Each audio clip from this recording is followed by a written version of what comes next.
Now, Korea will pour more government and public sector funds into the economy by the end of the year. Latest efforts by the government to help prop up domestic demand and tackle looming uncertainties. Our Shin Se-min reports. The government is looking to dole out an extra 10 trillion won, or nearly $9 billion by the year's end, to help prop up Korea's lackluster economy and minimize the fallout from downside risks at home and abroad.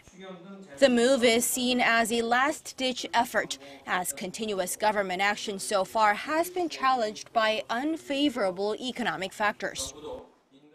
The government will draw up all possible policy measures to help boost economic vitality and improve the country's fundamentals.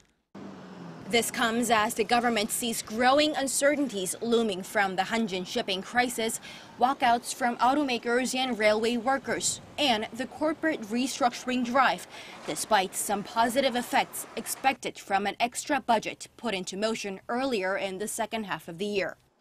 Looking at the numbers, the additional spending plan of $9 billion comes on top of existing supplementary funds waiting to be spent this year.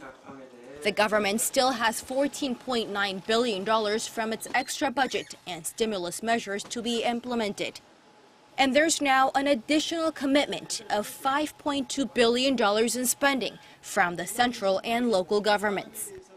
Adding to this, $3 billion will be used to help companies in the public sector, namely Korea Electric Power and Korea Expressway Corporation, to win large-scale overseas contracts in infrastructure projects.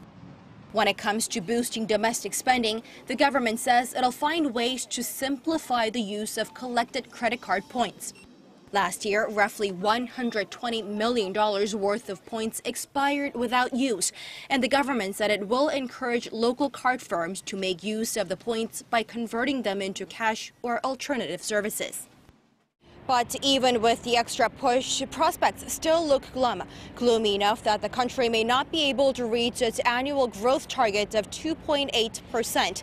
This is especially as some say these unprecedented measures come without enough time for sufficient implementation. Shin Se-min, Arirang News.